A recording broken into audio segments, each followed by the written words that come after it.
everyone. Happy Father's Day to those of you who may be fathers, or happy Father's Day to you moms who are also dads.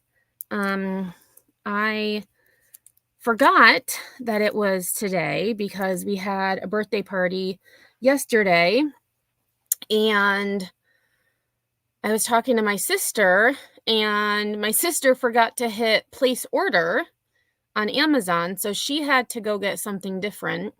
So I ended up just getting my dad a bunch of scratch offs. So hopefully he wins, because the scratch offs I bought for myself were all losers. So I'm hoping that my dad wins at least something. So I did my live a little bit earlier because my plan is to go to my parents. Although this morning I have been doing yard work that I have been putting off for a long time, and I don't really want to lose my motivation. So we'll see what happens later. So thanks everybody for being here. Shannon's Copper, thanks for being here. Things are crazy in the world right now. It's never ending. As I was preparing for this live, there was another mass shooting between two groups at a Juneteenth celebration in Texas. I can't remember the exact city, but two were dead, multiple injured. It's just never ending. On my live Friday, because we were playing Wordsy Wednesday, we had talked about oh my gosh, now I don't remember where the heck it was. There was the Days Inn. There was a shooting at a Days Inn it turns out it was a family event. Two individuals had a disagreement, and one decided to take out a gun, so the other one did too. And it just, I don't understand why, when you have an altercation or a disagreement, the first thing people think of is, let me get my gun. It's just, I don't understand it. Oh my gosh, Lacey Ann, you've taken your girls there. Oh, you took them yesterday. When you finally laid down, I saw this, my heart sunk. Oh my gosh. Hey, Nicole B., how are you? Another one too close to home. Oh, thank you, Lacey. It was Austin. Thank you. That was the Juneteenth. So I'm going to look into that one a little bit. There wasn't a whole lot of information with the news clip that I saw. And most likely I would just do a short about that unless more information comes out. But yes, Round Rock, Texas. That was it. Yep. Let me just move up. Hey, Cocoa Puff, how are you? So today I do have two press conferences. One was informal. It was the first press conference that the sheriff had given that I did do a very short on what he had said yesterday. And the second press conference was around 11. I think it was close to 11:30 Eastern time. So I only caught a little bit of that. And I also have the mayor of Rochester Hills talk to local media this morning. And I have not watched his interview. I don't want to really call it an interview because he wasn't really being interviewed, but his statement, or I guess his feelings on this. I know yesterday at the press conference, I mean, obviously everyone is traumatized and emotional, and people were just out having fun. I read that the temperatures in Michigan have been pretty hot, and I've never actually heard of a splash pad. We have water parks here, but I don't ever remember seeing something like the splash pad. So just, people having fun. And then this maniac, 42 years old, which in my head, I had 40s. I was like about 40. And sure enough, he was 42. He lived with his mom. Not a whole lot has come out about the suspect. although he did take his own life. So not only is he a maniac, he's also a coward because he couldn't face the consequences of his actions. I have looked more into finding information about the victims because that's really what's important here, are those who were injured. And there's not a whole lot coming out now, which is understandable.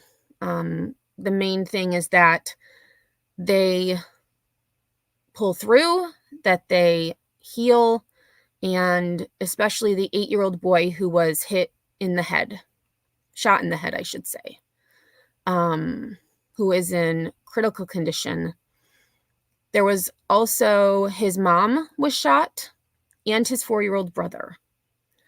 So 3 family members who were just out having fun at a water, I'm just going to call it a water park, at a water park, are just, enjoying the day, and they're gunned down.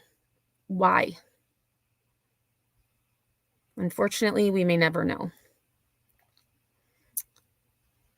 You're in Canada, Shannon. Not to say we don't still have some problems. Sure, I just feel like maybe it's because it's so, the media, it's just, social media, old school media, it's just, you just hear about it so quickly.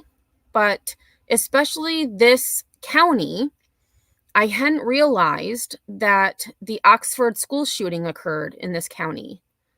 Michigan State University shooting occurred in this county.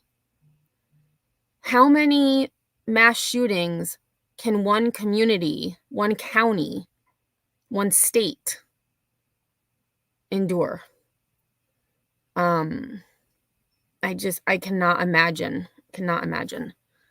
So we're going to get started. Yeah, they do always, a lot of times they do say mental illness. However, I believe, at least this is just my opinion, anyone who has the ability to hurt another human being in this manner has to have some type of mental illness or some type of, I just don't know how anyone could do something like this. There was the other day at work, there was a bee because we had the windows open and the kids opened the windows way too big, like too wide. So we had a bee come in. They're freaking out. I'm like, okay, just leave. I'm going to get it outside. I did finally get it outside. Can't even kill a bee. So I don't know how people can hurt another human being. I just don't get it. So we're going to start with the first news clip that I had seen yesterday after I had heard about this. And so this was when it was just happening. And so we have this short clip, and then I'm going to show the full informal press conference that the sheriff gave yesterday afternoon. We have the press conference where he gives an update late last night. And then I have the media clip where the mayor of Rochester Hills speaks to the media about his thoughts, and then we'll wrap things up. So again, thanks everybody for being here. Again, I do have my banner, viewer discretion advised, because some of the details may be distressing to some of us. I know when I was listening yesterday at the one press conference, it's hard to hear, and I can only imagine how hard it is to bear for those who have been affected. Hey, Pookie, thanks for being here. Hopefully you're here because the notification worked. We do have our Kelly Vaughn there on the scene live right now. Kelly, overall, this scene is fairly active. What have you seen thus far? There is a big police presence here, people desperate for answers. Right now, we know that so far multiple people have been shot at this splash pad. Again, Brooklyn's Plaza splash pad here on East Auburn Road. The road is closed for many, many blocks going down the road as police continue to monitor the situation. And we don't have a lot of details right now on the status of the suspect as much or as status of the victims. But what I can tell you, I spoke with a woman who was with her grandchildren just across the street from the splash pad. She described hearing Okay, I'm not sure what happened. hiding around the corner as they were looking for shelter. Now, right now you're looking at pictures from the sky from our chopper video of the scene. Again, a large police presence. This started around 5 o'clock here on Saturday.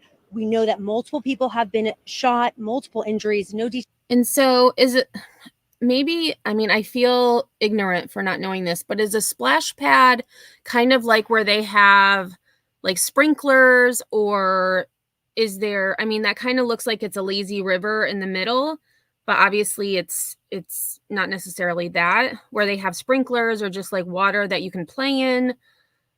I don't, like I said, I've never seen something like this before, so I'm naive to what it actually is. No details exactly yet on the status of those injured, but we are hoping to speak with Oakland County Sheriff here soon. They're in charge of this investigation. Okay, They're planning on giving us an sprinklers. update. So as soon as we speak with them, we'll hope to get more information out to you. Again, what we do know, there was an active shooter situation here at this splash pad here, and we're going to continue to follow that investigation more, and we'll bring you all the details as we learn that. Now reporting live in Rochester Hills, Kelly Vaughn, CBS News, Detroit.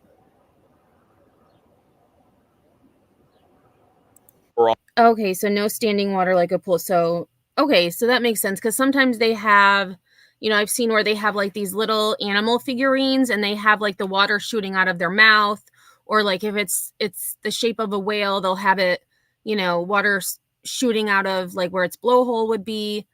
So just like kind of a fun place to just cool off and hang out with family. They don't usually have a pool, but lots of water coming out of sprinklers and such. Perfect. Aw, hey, Ash, how are you? Hey, Queen. Overall frightening situation. Kelly Vaughn live out there in Rochester reporting on that situation. Several injuries from this unfortunate situation. Now, once again, everyone, Rochester police say an active shooter situation is at Brooklyn's Plaza splash pad. Now, we are expecting a press conference in the very near future. Once we get more information, Metro Detroit, of course, we will continue to update you all as the evening goes on. Sure. Okay, so this is where we get to the press conference, the informal press conference. So this was yesterday afternoon, shortly after the attack. By the second, because what we're trying to do is fan out and find out how many victims we have and some of those things. We're hearing different numbers, but preliminarily, this is what I have so far. Call came in at 17:11, which is 11 minutes after 5. One of our sergeants from Rochester Hills was actually listening to a new technology we deploy called Live 911. He heard the call come in before it was even dispatched and immediately self-directed himself to this. He was on. And that is one thing that I had paid attention to more closely in the second press conference. The technology that is being utilized by this county is exceptional.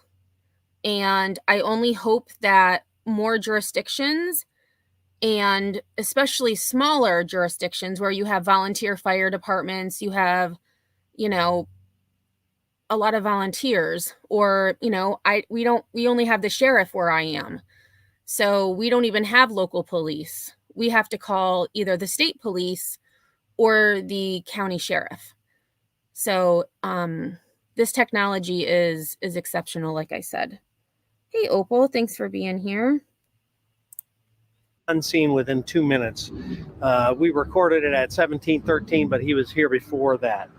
What we have is, at this point, it sounds like we have 9, maybe 10 victims. GSW gunshot wound victims of varying kinds of injuries.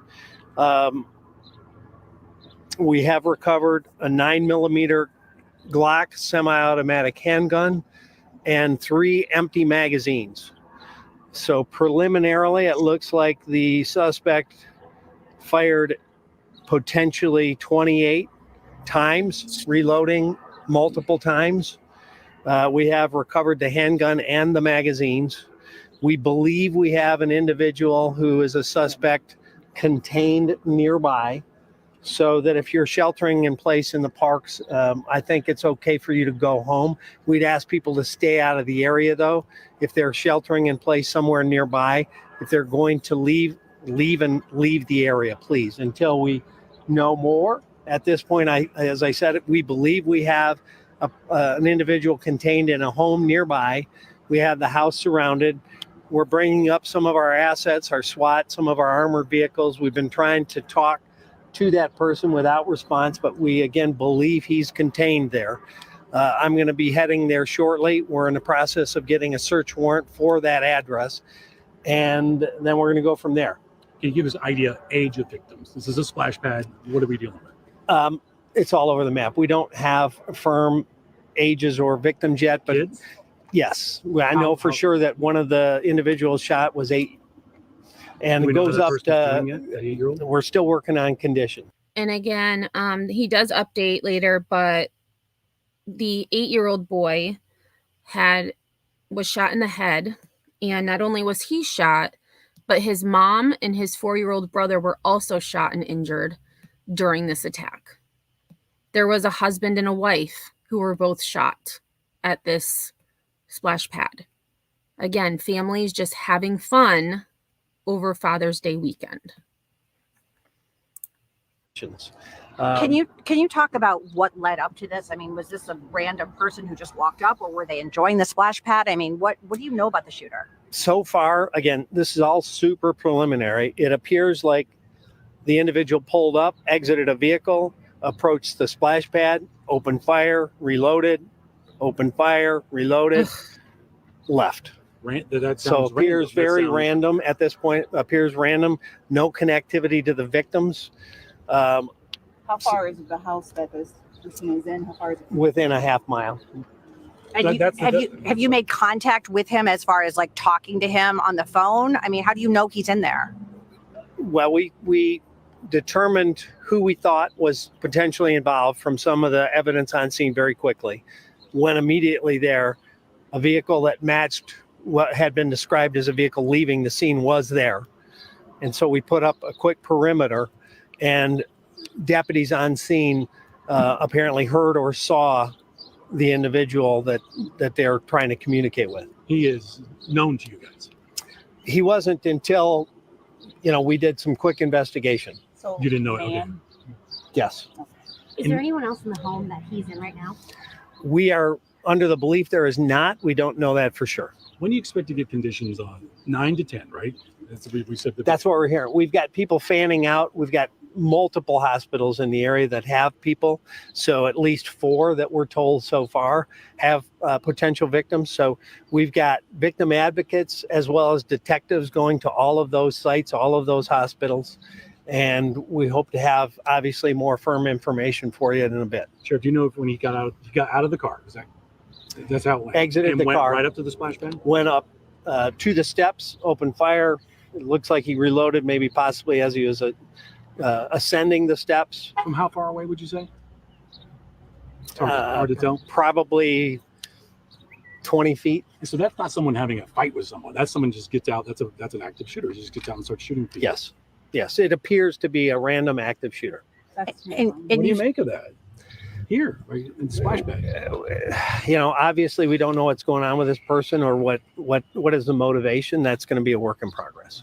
Is he still armed, do you know, currently? We don't know. We have recovered 1 weapon at the scene. Our investigators are under the belief that there's more weapons potentially in the home. We don't know if he has them or has access to them. And does he know the person whose home he's in, or was it a random neighbor, or was it his home? Do you have any idea? I honestly don't have all that information yet. We're just trying to pull it all together really quickly. You've been sheriff for a long time. I mean, talk about your thoughts and feelings about this. Well, it's a gut punch, obviously, for us here in Oakland County. We've gone through so many tragedies. We're not even fully comprehending what happened at Oxford. And, now we have another complete tragedy that we're dealing with. And it's serious, obviously. The injuries, they're getting any information of the fatality. We just don't know. We don't know yet. I know that one person came out of surgery, apparently did well. We don't. I just don't know at this point, because sometimes initial gunshot wounds look like they may be okay and stable, and it could turn quickly with some internal hemorrhaging. I just don't know. As soon as we know, we'll obviously. Will you come back here to talk to us? I'm going to go to the house and work with our SWAT and see if we can finish that part of this equation, and we'll keep you updated.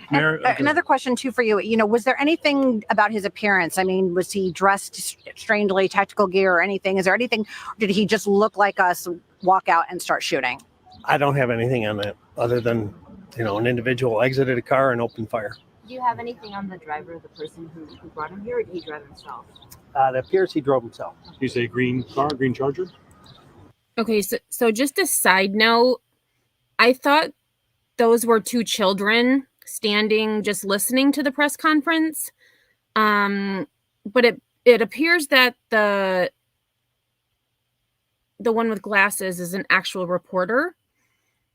So I just wanted to point that out, because I thought they were just two kids who maybe had been at the splash pad, who just wanted to listen to what the sheriff was talking about, but it appears that they are reporters. I don't have the car. They have it at this location. Can we ask the mayor and Mr. James a question? If you're here, what do you want people to know in your community?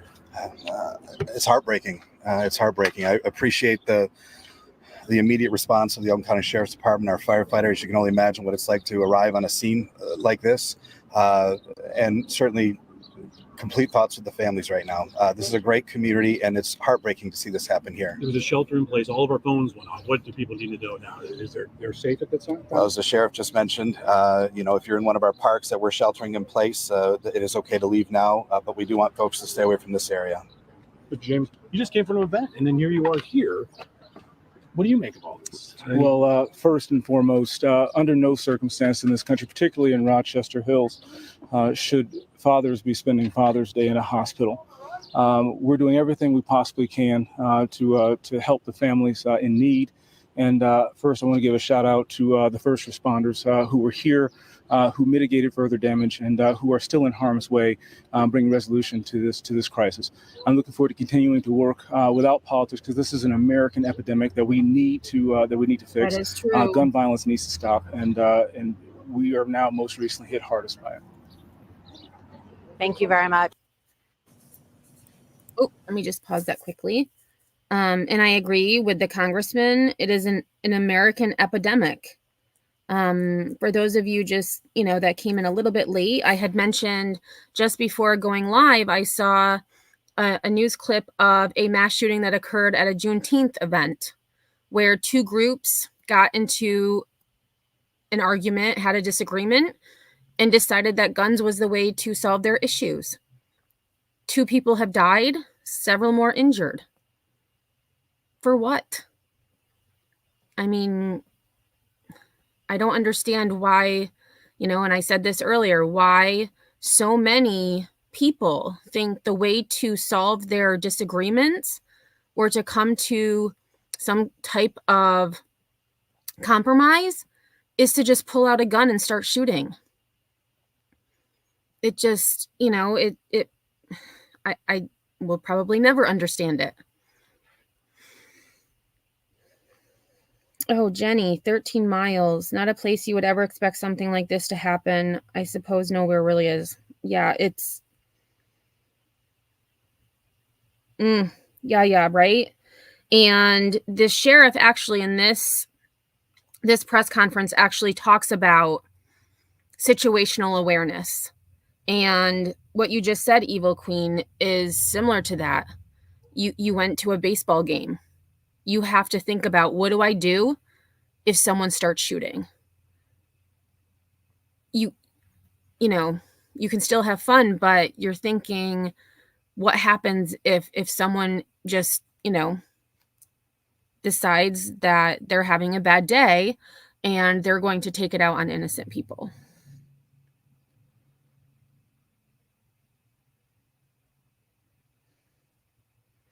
So this press conference was the update late last night.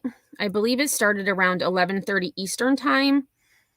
And this is where he gives an update on the shooter who took his own life. It is believed that he died from a self-inflicted gunshot wound. And he gives an update on the ages and conditions of those who were shot at the splash pad, and then some other information as well. I agree, Opal. Evil world we live in. We used to be able to let our kiddos play outside and go all around neighborhood with other kids, but never anymore. And I wonder if, I'm sure it has to do with, it happening more frequently. But I can't help but also think, do we hear about it more because of social media, because of how fast news travels now? Before, like, you'd watch the evening news, and that's where you learned about things happening in other parts of the country. Whereas now, I just pull up my news feed on YouTube and I've got hundreds of stories I may not have heard about otherwise. Like that shooting in Texas. Give me 1 second, everybody.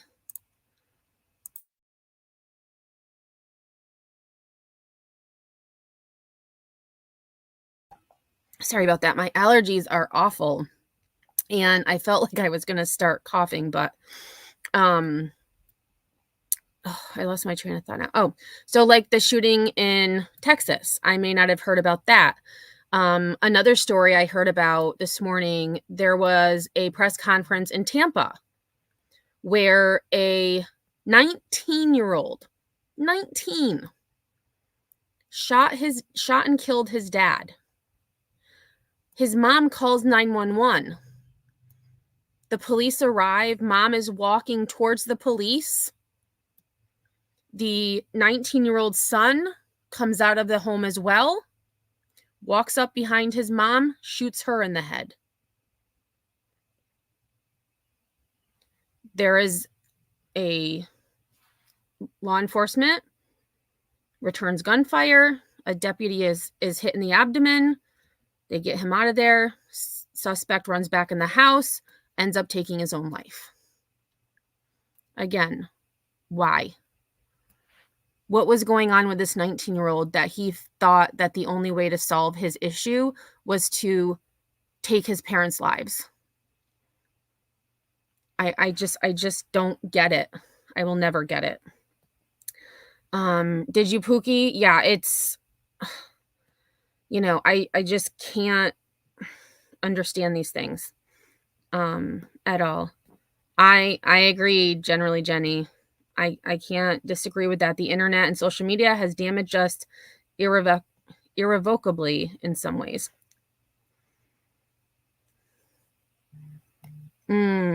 Stranger Danger in the 90s felt the same. I'm sure Satanic Panic did too. I have never heard that. Satanic Panic. I've never heard that phrase before. I still see kids riding bikes around and doing things comfortably. Yeah. I see, we have a lot of, kids who walk to school. So, kids are out. It's just you have to be more cognizant of your surroundings. And a lot of times kids are, they're just being kids. They're sometimes, I think a lot of times they're naive to the true evil that we have in this world. And and then there's other children who have faced evil head on. There was Sandy Hook was, gosh, and I'm trying to think, it was 14 years ago. I was trying to think about, or 12 years ago. Either way, doesn't matter. The children in those classrooms where that, again, another coward, a monster, opened fire, they're graduating this year. They're graduating.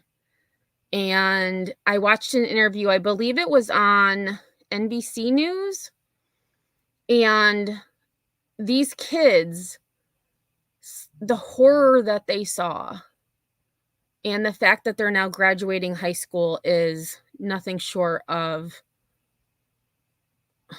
I don't even know the word. But it's hard to imagine that Sandy Hook was that long ago.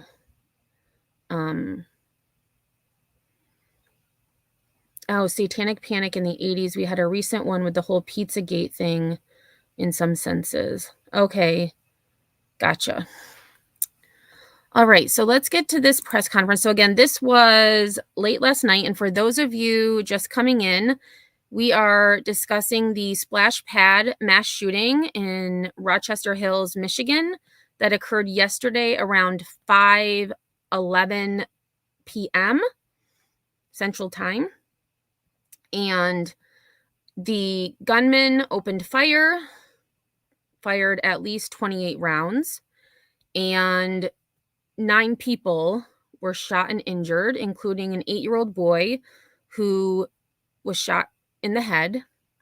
His mom and his 4-year-old brother were also shot. So, like the mayor said in the last informal press conference, not the mayor, the congressman had said there are dads spending their Father's Day in the hospital. There's a father who has 3 of his family members in the hospital with gunshot wounds.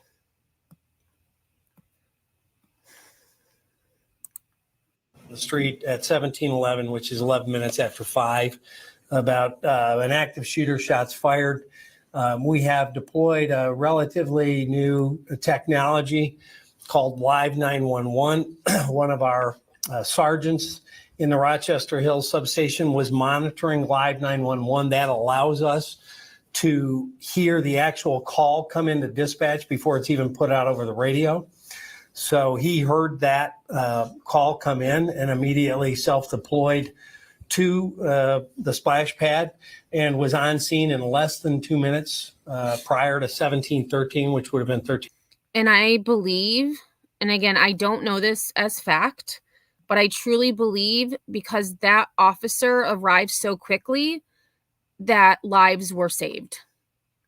I truly believe that whomever the shooter was, again, I don't know if he left before the officer arrived, but I would take a guess that he left because he heard sirens or he heard something. So I'd like to think that that officer responding so quickly saved lives. 13 minutes after 5. The suspect had already fled the scene upon that arrival, but obviously. Okay, so that answered my question. So he did leave prior to the officer arriving. Again, 2 minutes. 2 minutes. Maybe less than 2 minutes to destroy how many lives in an entire community? Obviously, there were multiple victims wounded on scene. Our deputies began providing emergency first aid, including tourniquets. The victims, we originally thought there were 9. One had been double reported at one of the hospitals. So at this point, unless someone went to a hospital and brought themselves to a hospital, which more than one did, we're aware of, at this point, 8, unless someone else took themselves to a different hospital and we're not aware of them. But the 8 ones that we have is an 8-year-old boy who has a gunshot wound to the head. He's in critical condition. We have a 4-year-old with a boy with a wound to the thigh. He's stable. A 39-year-old woman with wounds to the abdomen and leg. She's in critical. That's all from one family. We have a 39-year-old white female She has wounds to the back and arm. She's considered stable. A 30-year-old female with wounds to the thigh and buttocks. She's considered stable. A 30-year-old male with a right leg wound, considered stable. A 78-year-old male with an abdominal wound, considered stable. A 37-year-old female with a hand wound, considered stable. A 40-year-old male with a right knee wound, considered stable as well. So first, I'd like to thank the community for responding. A lot of people have reached out and are very supportive, obviously. I, in my worst nightmare, couldn't imagine standing up here again talking about another active shooter. This agency has responded to multiple active shooters, multiple mass casualties. Oxford, we went to MSU and now Rochester Hills. And in between, we've responded to active shooters. So unfortunately, this has become all too common in America, but especially too common in our community. And I am very, very proud of our people. Again, in very difficult circumstances, and not only because of their quick response, their triaging of the situation, but the individual deputies got on scene very quickly and began to look at evidentiary things on scene. And by some of the things they saw, they did some intelligence work and came up with a possible address. Cars were deployed to that address, and a vehicle matching the description of the car that drove away from the scene, we didn't have a license plate, we had a description, was seen in that driveway. And we're still working on the timelines because we still had radio traffic that was only emergency only, but we believe within 45 minutes to an hour, we had containment on a home, which ultimately had the suspect inside. Contact was made. There was some, I wouldn't call it communication, but at least an acknowledgement that the person was in that home, and we had that person contained. We set a hard perimeter on it.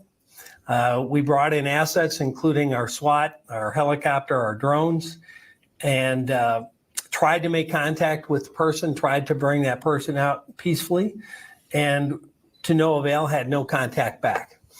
After a period of time, we breached the home and deployed drones to begin an examination of the home to make a determination if it was still a hostile actor. And we located the individual deceased in the home. The reason that quick containment is critically important, in my opinion, and why potentially more lives were saved is we don't know what the next chapter was going to be. And when the drone flew into the home, this was on the kitchen table. So he didn't have just a handgun on that particular endeavor. He had obviously what looks to be an AR platform. Is still being processed, so I'm not sure. If I had to guess, I would say it's a semi-automatic 223, but I don't know for a fact until that scene's processed. But what I do know is that individual was in that house with that weapon, and I'm not sure how many other weapons were in that house. Again, it's still an active scene being processed. But I believe that because we had quick containment on him, that if he had planned to do anything else, and it wouldn't surprise me, because having that on the kitchen table is not an everyday activity. Exactly. That there was probably something else, a second chapter, potentially. Obviously, we'll be looking for any evidence or manifesto or anything that would give us an inclination of what, may be driving this individual prior to this terrible moment. We have no contact on record with him, either at that home by Shelby Township or in a criminal history that we're aware of. So it's going to be one of those challenges to try to figure out why there appears to be no connection between the victims and the location whatsoever. The person doesn't live in Rochester Hills. He went to a Rochester Hills park. So it may be very much like Michigan State University, where the person had no connection to Michigan State, but just decided to go there to find victims. So that's where we are. Very active scene. Obviously, most of the information I'm giving you, that's our best at this moment, but it's still obviously very much in flux as we continue to investigate this situation. I'm not sure I understand. My watch doesn't understand even. So again, I'm very proud of our team, the way they worked quickly, the way they deployed, the way they gained containment. And we made entry very quickly to ascertain if it was going to be an ongoing situation and to have conclusion at least tonight. Our most fervent hope at this point is that all of the injured victims have speedy recoveries. None of us in this room, in this community, or in this country anticipated, going into Father's Day weekend with this kind of tragedy that families will be deeply affected by forever. And so we're going to do all we can to support them. I know the county executive's office has stood up in conjunction with Rochester Hills counseling that will be available at the public service office tomorrow from 8 to 10 to 4. 10 to 4 tomorrow. If anybody needs counseling, no appointments necessary. You'll be able to go there, talk to people. We're here. We're supportive. Anything you need. And I hate to say it, but we still have All for Oxford Resiliency Center in place. If people need someone to talk to or need support, it'll be available there as well. Before I get to two other folks, there were their questions about the law enforcement stuff. What else can you tell us about the suspect's age, or did he live alone, anything like that? At this point, as I said, we don't have any contact or criminal information on him. He is a white male, 42 years old, believed to have lived with his mom. She was not home. She has been notified. It's our understanding that apparently he was undergoing some mental health challenges, but known that we're aware of was notified. Yes. You mentioned that quick police work at the scene led them to the home and helped with that quick containment. What were those investigative tactics used? There was some evidence related to the firearm and some other things that they did some quick research and data examination on. And registered? The weapon, yes.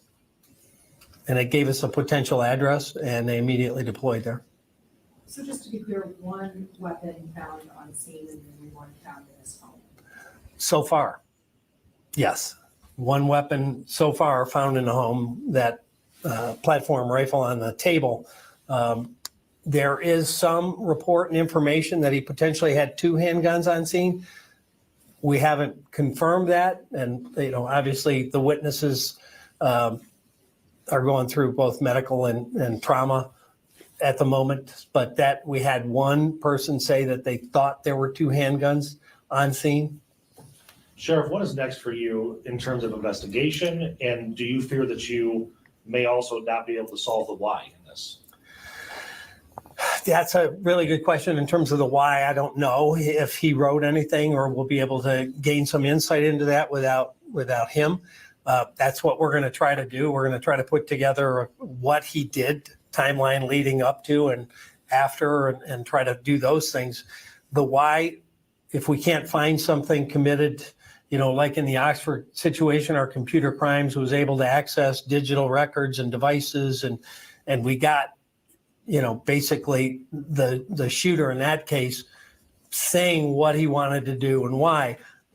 It's hard to say if we're going to be able to do the same thing in this case, even if there was a record. But certainly that's going to be one of the first things that we go after, is to determine if there's either a digital or a paper trail that would give us some insight. As far as where he used to live, do you have a record of where he was before living in Shelby Township? All I know is this address. Obviously, that's going to be a part of the workup. We haven't really had much time to do a complete workup on him. But at this point, we're not aware of any police contact or any prior criminal history. Sheriff, we also talked to a witness who was there shortly after this happened, came to the scene to try to help out.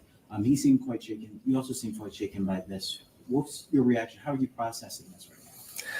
Well, it's hard to process. I mean, I can tell you that our whole agency has been buffeted about with a lot of challenges, from a line of duty death and COVID and then Oxford and then responding to MSU. And, during the Oxford wakes, we had to leave some of those services to go to an active shooter in Orion at a medical building. So, our folks, I'm so proud of them because they suit up and they go back at it. Some of the same faces that were at Oxford, I saw in Orion at that active scene. And a lot of the faces I saw tonight were at both of those and MSU. And so, it's a constant challenge. And we try to do everything we can with our peer-to-peer program and our support programs for our people because it affects them. There are some people in our agency that still have not been able to come back to work after Oxford. So it's tough to process it because we feel deeply for our victims. Sheriff, how crowded was the splash pad and how many shots do we know how many were fired? Well, we know, as I said, have already counted 28 casings. They're still processing the scene right now.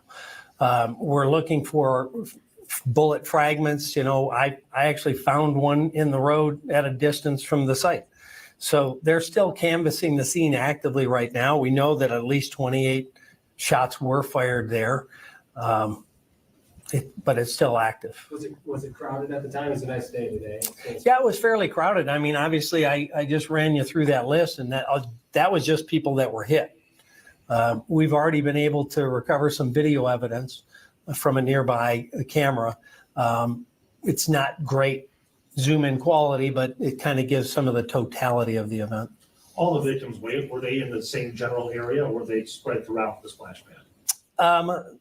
It's not a huge area, and they were all kind of in the same area. Do you know how the suspect was deceased? What the means was? That obviously will be up to the medical examiner, but just from my impressions, what I saw on scene, it appeared to be a self-inflicted gunshot wound by a handgun. So that could have been the second handgun that was seen on scene. So there were at least two guns in the house then? There was a handgun next to the decedent and that rifle on the kitchen table. I don't, again, know if there's more. We haven't processed the home. Did any officers or deputies hear that gunshot, or do we believe it happened before their arrival?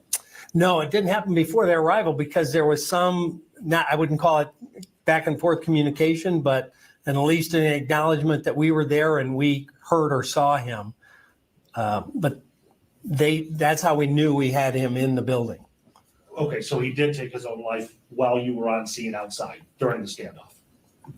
Yes. Did the shooter get out of the vehicle at the splash pad? Or what? Yes. And you mentioned 3 of the 8 injured were all one family. Was it a mom and 2 kids that were there? Yes. And 2 of the other victims were husband and wife. Can you talk more about that live 911 system? It seems like that made a big difference here. Yeah, I mean, that's a piece of technology that I was super excited to get and kind of inculcate into our policing capabilities, and also, married up with another technology that we've begun to use called DFR, drones as first responders. So with a drone, we can have an operator actually geofence the 911 call and hear a call before it gets dispatched and launch a drone to get actual what's going on, sometimes even before a car gets there, 20% of the time. And then people in that district can actually hear the call to the 911 center before it goes out over the radio. So it can markedly improve response times in an emergency, which is what it did here. Is it protocol or will it be for deputies to hear and respond before being dispatched? If they hear something that they think they can make a difference, absolutely they're authorized to do that. The one kind of balancing act we have is we don't want sensory overload on them trying to listen to radio, trying to listen to the phone calls, trying to drive. So we're trying to balance that, but we have that option available. It was utilized tonight to great effect, in my opinion. Do you know how many tourniquets your deputies had to use on victims? I don't know how many tourniquets were deployed tonight. I saw one for sure. We'd have to, that's obviously a chaotic moment. We'll have to figure that out. This is Yeah. still early on in there, obviously. I'm curious if Sheriff's Office has had the chance to go through any of the shooter's social media and see if there was any motive listed there. I know you mentioned a previous time that that was the case.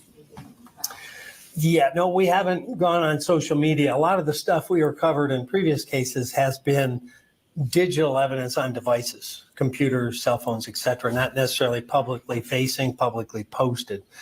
Whether or not he posted anything on social media or has anything on devices will be part of the ongoing investigation. We continue our coverage. Oh, shoot. I think I hit something. Give me 1 second. We didn't hear from the mayor or the congressman. I think I hit something by accident. Oh, maybe not. Okay. Shoot. Give me 1 second, everybody. I thought that was the full press conference, but it wasn't. Because what the congressman said and the mayor said, I mean, they said some really great things. And then the sheriff at the end said some really powerful things. Let's see.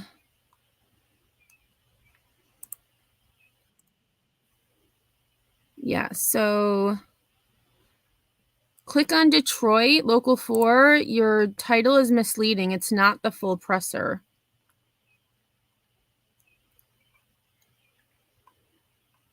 Oh, dang it. All right, give me 1 second.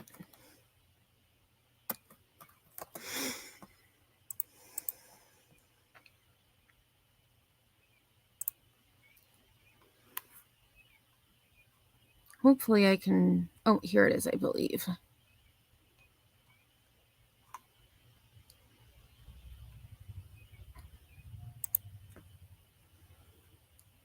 I had to go to a local news site.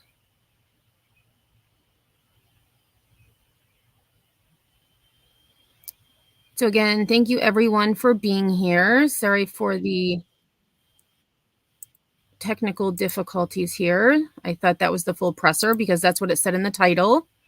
Unfortunately, it was not.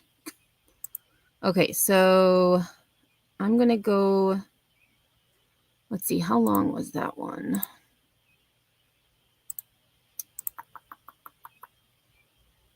All right, let me share this.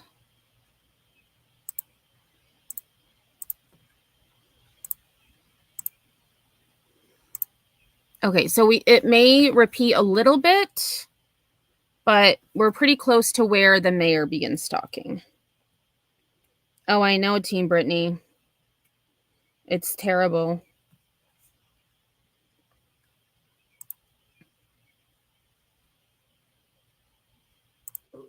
Excited to get and kind of inculcate into our policing capabilities, and also, marry it up with another technology that we've begun to use called DFR, drones as first responders.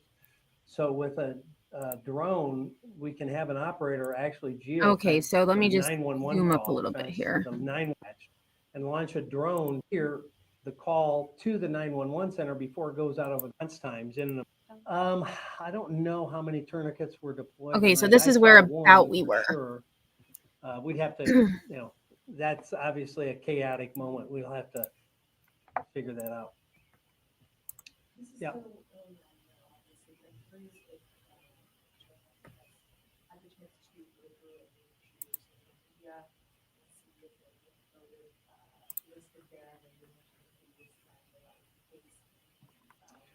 Yeah, no, we haven't gone on social media. A lot of the stuff we recovered in previous cases has been digital evidence on devices, computers, cell phones, et cetera, not necessarily publicly facing, publicly posted.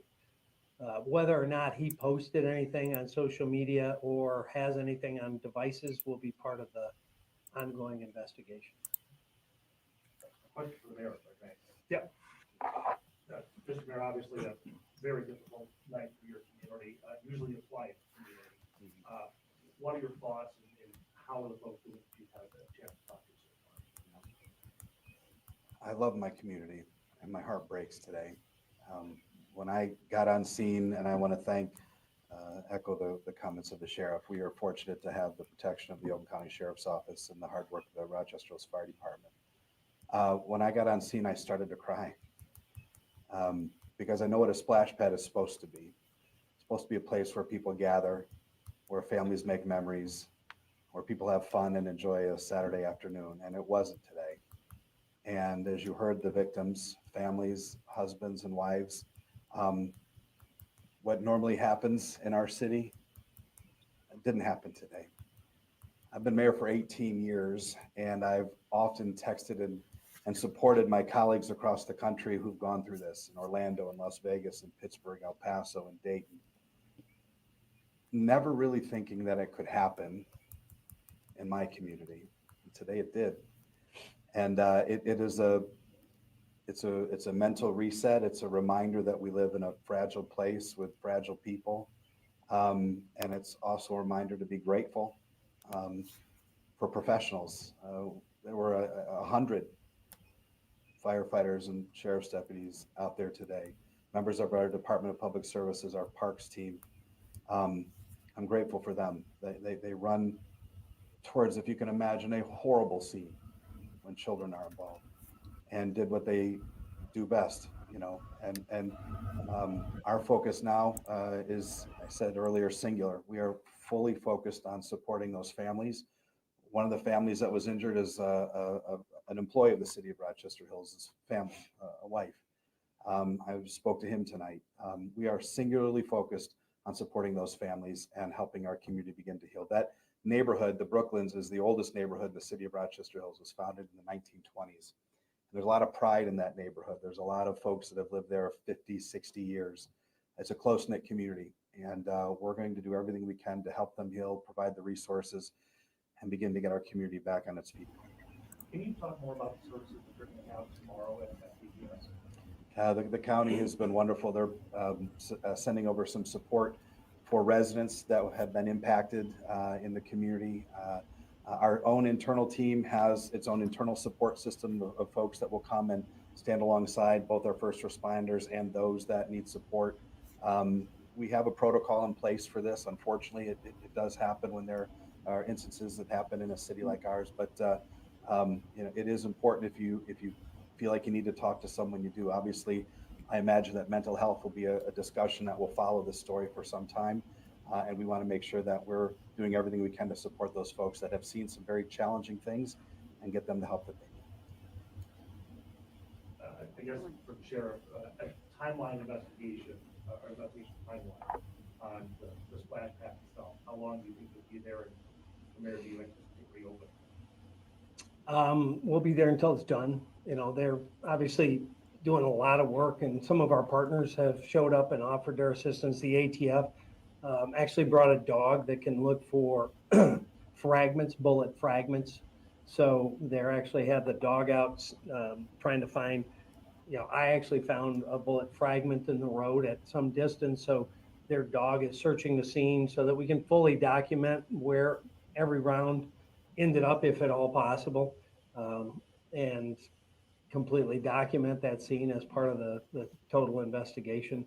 And then as soon as we're done processing that, that'll be turned back to the city for whatever steps they're going to, do. Best guess, 48 hours, 72 hours? I would say probably sometime tomorrow. They're gonna stay there and do it until they're done. Can you confirm, was it 8 or 9 victims? Originally, we had a count of 9, but apparently one of the hospitals had reported one of the victims twice. So at this point, we are confirming 8. Okay. We know for sure with injuries, and we're still trying to ascertain if anyone else self-transported somewhere else and we're not aware of it. But at this point, we have fanned out to area hospitals and have both our support team for those that are impacted and traumatized by this, and detectives to do the criminal investigation component. So both of those are at all the area hospitals. We've confirmed those 8 and the status of injuries that I told you. Okay. You were taking notes of when you went down the list and had information for 9 people. So would it be okay to go over the list again, or I can do it with you separately if you don't want to? Then it is 9 again. Okay, so it's 9. Because okay. that's why I was late coming in. Okay. They gave me the actual rundown of the ages and the injuries. At one point it was 9 and then it was back to 8. And so I guess now that I've been given the formal list, we're back to 9 again. And that's what I'm saying. It's always a little bit chaotic and a bit of a flux in the early hours. Congressman? It's been a late, tough night for a lot of people. Most of all, the families who are struggling with loved ones who are in harm's way right now. We pray for the doctors and medical professionals who are attending to the victims, and we also want to thank and praise the good Lord for first responders that mitigated an even worse event. Doing everything we can is very important for us to be here for the people to see that we're working at every level of government to make sure that our communities stay safe and stay whole. Under no circumstances is it normal for ice cream cones and flip-flops to be strewn amongst blood and bullet casings. I'm a combat veteran myself. I've seen this. And so if those of you who have not taken the opportunity to avail yourself of mental health services, please avail yourself of the services in the area tomorrow. And if you are listening and remote and you're experiencing a suicide or mental health crisis, please do not wait. Seek help. 988. Again, 988 is where you can seek help for yourself or a loved one who's currently experiencing a mental health crisis. We all have a role in keeping our community safer. And so as we roll into this Father's Day, please continue to keep the victims and those who are tending to them in your prayers. God bless you. Good night. You know, one other thing I wanted to mention, excuse me, that last week I actually spoke at the North American Active Assailant Conference that was held right here in Oak County. 1,200 people attended. So we're constantly learning from each other how we can be quicker, how we can hopefully prevent, if we can't prevent, how we respond and mitigate. Certainly I didn't expect to be back at this within a week. But I will tell you, because of those kinds of events, those training, those partnerships, Shelby Township, Troy, our neighboring partnering agencies immediately jumped in. I can't thank Shelby Township, Troy, and the other agencies enough, the fire department, ATF. We had calls from the DEA, the FBI. I had texts from Chief White in Detroit. I had texts from multiple chiefs, other sheriffs. We operate as a team when something happens like this because that's how we've trained and prepared. And that's unique. You know, as many of you know, I'm head of government affairs for Major County Sheriffs of America, and I get to see where things work well and where they don't work quite so well. And a lot of communities in this country don't have that hand-in-glove partnership with every agency that we have. And I'd like to thank all of them tonight. Just to clarify, both those 2 handguns and guns were immediately registered to the suspect? The registrations on the gun in the home and that rifle have not been determined yet. The one weapon on scene led us to the address. It was registered to that address, which is why we got so quickly to the home. Was it registered to the suspect or the That I'd have to run down. I believe it was the suspect, but it came back with that address. And as I said, the car that matched the description was in the driveway, and that put down the containment. And it's like the type known mental health issue. Not known to us or any other law enforcement agency that I'm aware of, but apparently to family. This is a question for either. The mindset and fears in the community. Obviously, tomorrow is Father's Day, and Father's Day is 15 minutes, and people want to be out and enjoying themselves. But this obviously will be a thought in their minds. What's your take on that? What's your advice for those who still want to go about their daily lives? But this is obviously important. Live your life. You can't live life in fear. You have to go out and live your life and know that should anything challenge you, threaten you, or concern you, we're here and we're coming. And not just one or two of us, we're all coming. I remember distinctly one of our deputies had one of their children in Oxford High School and had texted her dad and was talking about the tragedy as it was playing out. And he said, basically the question was, who's coming? And the answer was everybody. So go live your life. The statistical chance of this happening to you is low. Doesn't minimize the impact on the whole community or the individuals at all. But everything has to be taken kind of in context. So go live your life. Don't live it in fear. Be situationally aware. Obviously, we preach that all the time, so that have a plan when you get to situations. What would I do? Not just for an active threat, active assailant, active shooter, whatever the case may be. What if it's a fire? If you're in a theater, whether it's a fire, a tornado, an active threat, where are my exits? I know where I came in, where are the other ones?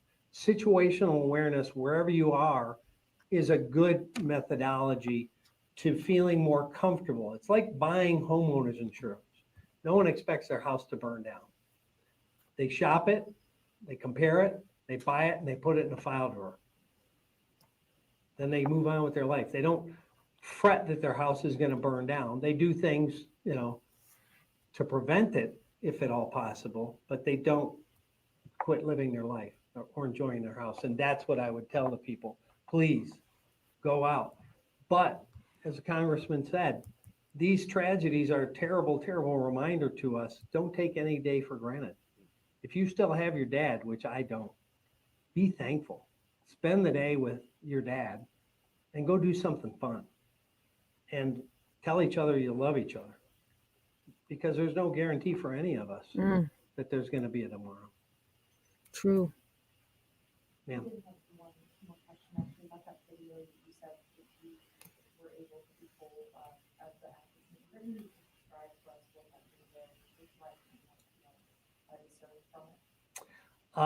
It looked chaotic. You could see people kind of just enjoying the day, and then it was a scramble. People were falling, getting hit, trying to run. It's terrible. The terrible things that unfortunately all of us in our law enforcement business have seen way too much. Were you able to determine how far the shooter was from the victim? Did he stay close to the car, or did he come into the splash pad? Still a work in progress. I haven't seen some of the video myself, but it appears, based on the evidence that I saw on scene, that he started firing once he was out of his car from the base of the steps, climbing the steps, reloading, and then was firing from the top of the steps in the splash pad area before he left, and appeared to leave in no rush. Just calmly walked back to his car. So it's a bizarre situation. Thanks, Chair. Thank you. All right. So the one thing I wrote down as the sheriff was talking was, I wonder why he left. Oh, and I just hit the wrong button. Because just like the sheriff just said, he seemingly left not in a rush. Got out of his car, started shooting, reloaded, started shooting again as he was ascending the steps. And then he left. He left the gun there. And he just walked back to his car and went home. So I'm wondering why he left. I mean, maybe, well, I don't want to speculate because I don't know. He's dead. No one's necessarily going to know what he was thinking. Clearly, he wasn't thinking rationally, because I don't believe anyone who is thinking rationally drives to a water park and deliberately starts shooting people, especially children.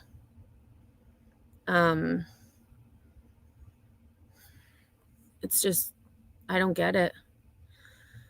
So the last thing I have for us to watch, I have not watched this, so there may be some new information, there may be just the same information, but this was a recent news clip of the mayor of Rochester Hills speaking, and then I did see, as I was just kind of like zooming through, they do have the sheriff on as well. And this is from 7 News Detroit. Let me share this. Oh, I'm already sharing it. Okay, never mind. All right. We continue our coverage of the mass shooting that happened in Rochester Hills yesterday. 9 people shot and injured while playing at a splash pad. 2 of the victims, an 8-year-old and 4-year-old boy. Now, shootings like this one that we have seen happen far too often, but not usually in a peaceful, quiet community like Rochester Hills. I'm joined now by the mayor of Rochester Hills, Brian Barnett. Thank you for being here with us this morning. First off, do you have any new information that you can share with us from overnight? We've obviously secured the area of the splash pad. It's fenced as the officers continue to do their work. More importantly, we're checking very regularly with the hospitals on the victims. Don't have anything new to report, but certainly especially focused on the 2 young boys. Absolutely. Of course, our hearts go out to them this morning. Now, as a member of this community, what have the past 24 hours been like for you? A nightmare, really. I've been blessed to be the mayor of the city for a long time, 18 years, and my time I've watched many of my colleagues go through mass shootings all across the country, and somewhat foolishly you think it could never happen in yours. We are and have been Michigan's safest city for about the past 7 years, and then you wake up and something like yesterday happens with a phone call. And while there's lots of things to unpack, certainly one of the first is just the tremendous work that the first responders did to get there quickly, the way the community around the Brooklyn splash pad responded, immediately with tourniquets and just an attitude of just what you'd see in a close-knit community. And one of the victims, and I do believe that he stated it in the last press conference, one of the shooting victims who was injured did work for the city. So I would assume, based on he's the mayor and this person worked for the city, that they were not necessarily best friends, but they knew each other. So, and just to think, like he said, the last 7 years, it's been voted the safest city. And then you have something like this happen, a random attack at a random location. And it makes you wonder why too. Why did he pick that place? Because it was open air, easy targets. Again, the meticulous, intentional actions that this person had to calculate. I mean, it just doesn't, it's never going to make sense, ever. Right, Lacey, and why did he pick a kid's place? I certainly want to mention my immense pride in the way our teams handled a terrible situation and brought much of it to resolution relatively quick. How does the city plan to help those impacted by this shooting moving forward? Yeah, well, we are a close-knit community, and my commitment is to do just that. We are standing up services today at the Department of Public Services building, free services for anyone in the community that was there that needs to talk through what they may have seen or just get some help on their own. We're standing up services for our team members, our employees throughout the next week. I am so sorry. I just had a cat What they step may on have my seen computer. or just get some help on their own. We're standing up services for our. Thankfully, she only stepped on K, or I'm sorry, not K. I don't remember the letter to mute, but she only stepped on that letter. So not everything completely fell apart, but we're back.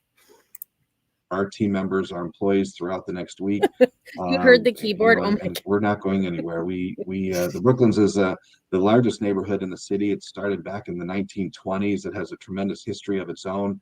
Many people refer to themselves as being from the Brooklands even before they say they're from Rochester Hills. And so we're gonna work with them. We're gonna support them, and we're not going anywhere. We're going to make sure they know that their community loves them. And until everything is back to somewhat normal, we're not going to leave them for 1 minute. Real quick before we let you leave, what would you like to say to members of your community and how they might be feeling this morning? I'm sure there's a sense of fear that, you know, that shatters a sense of peace that normally exists in our community. We have over 1 million people visit our parks every year, and I'm sure there are people in our parks today. I will be in our parks later on today celebrating Father's Day. It's okay to feel sad. It's okay to have emotion, but we will continue on. We will rebound, and we will be the great city that we have always been. But right now, our focus is on those folks that are fighting in the hospitals around the region, and we'll continue to stand with them until they're healed. Our hearts are heavy for the Rochester Hills community this morning. Mayor Brian Barnett, thank you so much for taking some time this morning and speaking with us. Yeah, thanks for having me. Of course. And of course, still to come in our next half hour, we continue our coverage on that breaking news. 9 people shot and injured after a day at the splash pad turned violent. 7 News Detroit reporter Sarah Michaels is live at the scene. Sarah, what's ahead? We're taking you live to the splash pad breaking down what deputies say happened here Saturday evening and how the community members here are coping.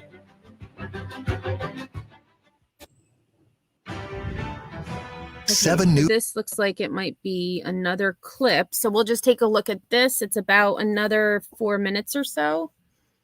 With families trying to enjoy the day at the park. And it looks like this was from Details are this still morning. very limited right now, but investigators say 9 people were shot at the Brooklyn splash pad. 2 of those victims, young boys, an 8 and 4-year-old. That 8-year-old critically injured, shot in the head. A 4-year-old in stable condition. Shots rang out around 5 o'clock yesterday afternoon at the park near Auburn and DeQuinder.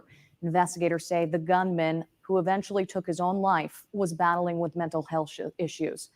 Now, I spoke with Oakland County Sheriff Mike Bouchard earlier this hour. He says he has not received any status updates on the victims, which is an encouraging sign that hopefully they are in the process of recovering. He also spoke to me about what's next in the investigation as they work to try and find answers. We most likely would get insight on the question you ask about motive would be any writings that are, pen and paper type or digital that could be, recordings. It could be searches. It could be, postings, whatever that might be. So obviously that will be a layered investigation with our computer crimes unit, with some of our digital experts, our investigators from the substation in Rochester Hills, and our special investigation unit will pore over everything to try to have some window into what motivated this individual. That was Sheriff Michael Bouchard. The investigation stretched a mile away from the splash pad as police surrounded the suspect at a home in Shelby Township. Again, police have confirmed that that suspect is dead and died by suicide. 7 News Detroit reporter Sarah Michael joins us now live from the Brooklyn splash pad. And Sarah, is there any activity out there this morning? Yeah, just moments ago, Allie, people arrived here at the splash pad. They appear to be cleaning up from last night. This shooting happened just after 5 Saturday evening. The shooter fired around 20 shots here at the splash pad before leaving the scene. Now, according to the sheriff's office, when they arrived here, they found the shooter's gun, which was registered to him. That's how investigators were able to find the suspect's home in Shelby Township, where they attempted to make contact, but they found the shooter was dead inside. The sheriff's office says that they believe the shooter to be a 40. And I just want to back up. I didn't notice this before in the one shot. There's a stroller. There's a stroller that was just left there in the chaos and panic of people running to try to seek cover. That they believe the shooter to be a 42-year-old who died by suicide. There were 9 people who were shot at this splash pad. The sheriff department tells us that many of them were members of the same family. Among the victims is an 8-year-old boy in critical condition and a 4-year-old boy believed to be in stable condition. The 2 are brothers. Now, the splash pad here is relatively new. It was recently built for the families living around here to enjoy. Those I've spoken to tell me it's something that many families here were very excited to spend their summer days at. It's an absolute tragedy for Rochester Hills. We're going to be in mourning for a long time. This is just something you just don't get over overnight.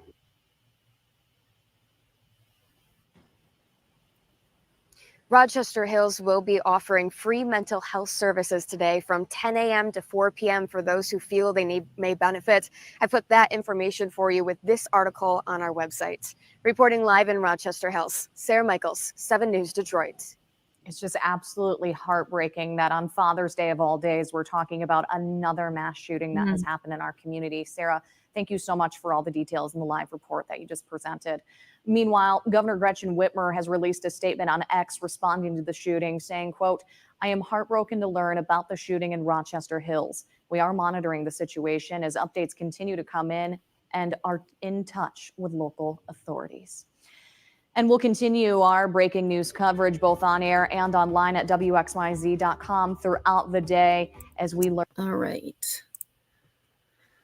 So, not a lot of updates that I could find. They have named the shooter, but again, I'm more, concerned with the victims. But his name, Michael William Nash, 42. And it is alleged that he unleashed 28 rounds on families, including children. He is a white male who lived with his mom. And as they were saying in the one conference that mom wasn't home, I can only imagine if she were. I can't imagine even what she's going through, knowing that her son did this. And again, police said he has no criminal history. There's no reports of him having any contact with law enforcement, local law enforcement or surrounding communities. Let me see. I'm just going to check to see if there's any newer updates. I would assume that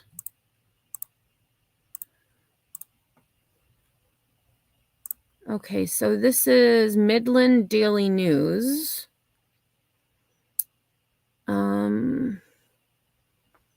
Right, so police, their title is Police Identify Michigan Splash Pad Shooter, but there's still no word on a motive. So again, it may be sometime before we know motive, or we may never know motive. And again, just to summarize, this occurred yesterday at around 5 p.m. at a splash pad where, it's fountains, sprinklers, just a place. They had ice cream. I'm guessing they had other snacks there. You just kind of spend the day there, hang out with your family, your kids. And for whatever reason, this monster decided to wreak havoc on a community. Okay, so they do have in this article, so it says, and actually I'm glad this has it. I was trying to get an article from a Detroit newspaper, but they were making me subscribe, and I was like, no, I don't want a subscription. I just want to know what his neighbors said. So, and again, this is from the Midland Daily News. Let me share this real quick so y'all can see what I'm looking at. So it says, Nash's neighbors told the Detroit News that Nash's father died 2 years ago, and he lived with his mother, who has been traveling the United States. Quote, he's a loner. The blinds are always pulled over there, end quote. Nash's mother was, quote, super friendly and nice, but Nash himself rarely left the house. And when he did, he didn't even say hi back to us when we would acknowledge him. He was very quiet and didn't want to be part of our community. Bouchard said that Nash had no connections to the splash pad or any of the victims. And again, that is the sheriff. Investigators will try to determine if he left behind any writings and examine his electronic devices in hopes of shedding light on his motive. Rochester Hills is about 15 miles south of Oxford, where in 2021, a 15-year-old fatally shot 4 high school students. Saturday's shooting came at the end of the first full week of summer vacation for students attending Rochester Community Schools.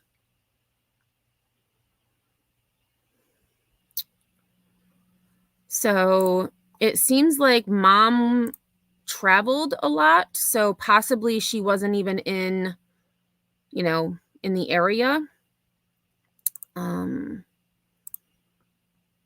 And yeah, no, exactly, Jenny. No easy answers. See you, Britt. Thanks for being here. I appreciate it. Yeah, K-Braze, it makes you wonder if they planned on taking their own lives before or because of what happened. Why harm others first? I said at the beginning, I don't know how anyone could ever intentionally hurt another human being, but that's me. I don't, I don't know what others may, you have schizophrenia, bipolar, it's, you just don't know what people are going through. And sometimes it's just because they want to hurt people. They want to, have the most destruction possible. But then others, you have to think like, is it those voices?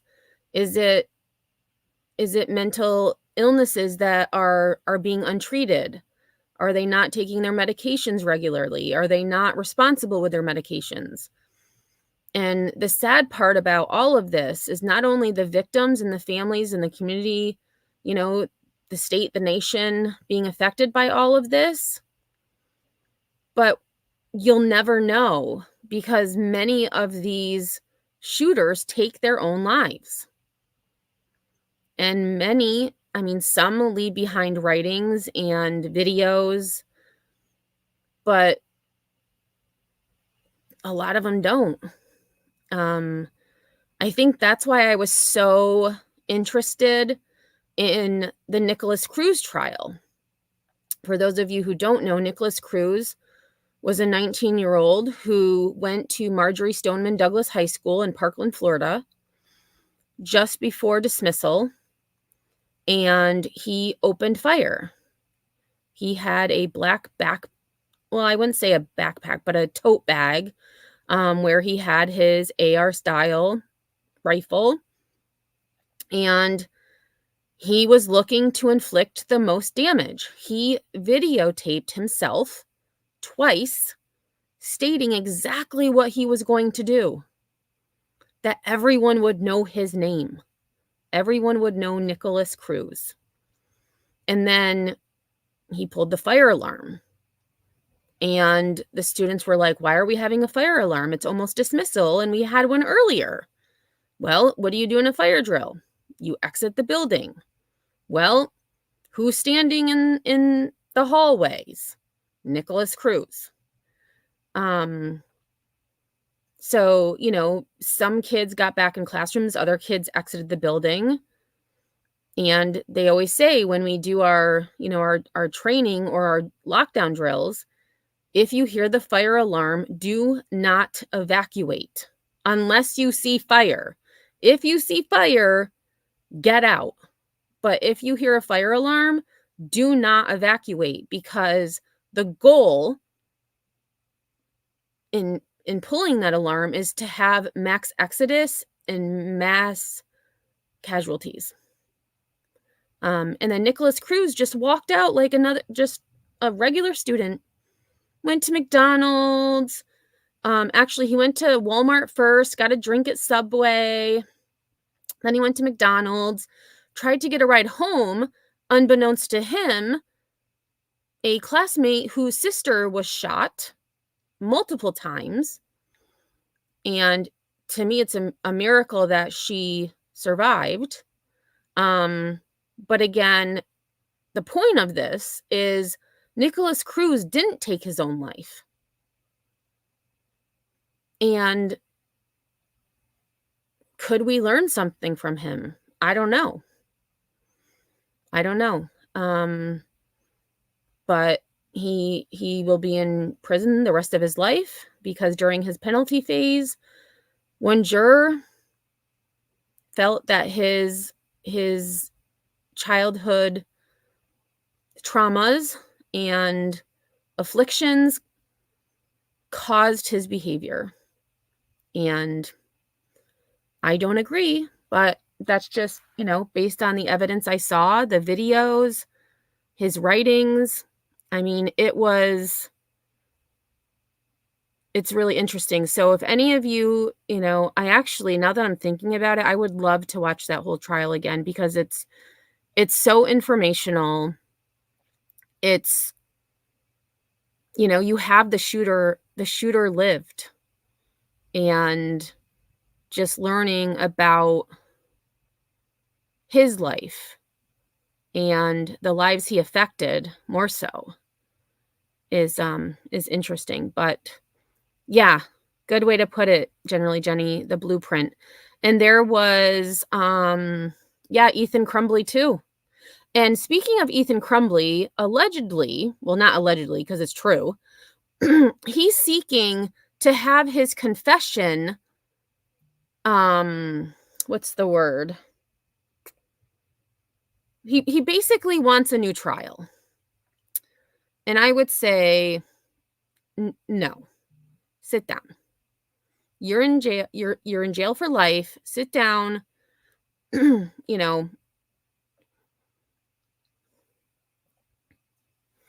my gosh. Yeah, 4chan.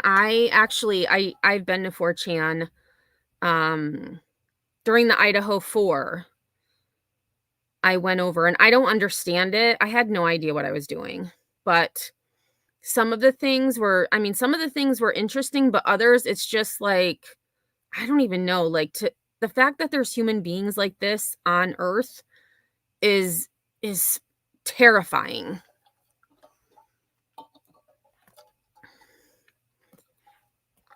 Yeah, just desensitized. It's like, just doesn't make sense at all.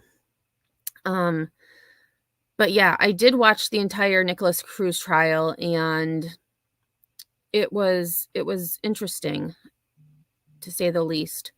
I didn't necessarily like the judge very much, but overall, it was definitely an educational experience.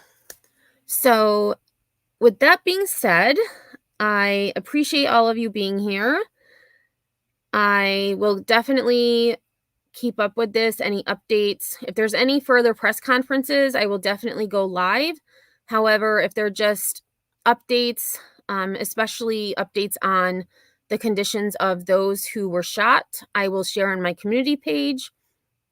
I am working on, for those of you who watched my lives on Wade Wilson, I do have someone trying to enhance the detective interview that we couldn't hear because of the obscene echo that was taking place. I do plan on calling to see if I can get a copy of the transcript of that audio. However, I don't think I'm going to be able to because the penalty phase begins on Thursday. So we may have to wait until after the trial to get that information. But I am working on getting that audio and or transcript. So that will be Thursday. On Wednesday, my plan is to do a summarization of the Wade Wilson case. So for those of you who don't know about Wade Wilson, definitely check out my short videos, my other live videos. Yeah. So I am going to go see my dad. So again, happy Father's Day to all of you who may be dads or you moms that are also dads. I hope you have a great rest of your day. And until next time, I'll see you all on the flip side.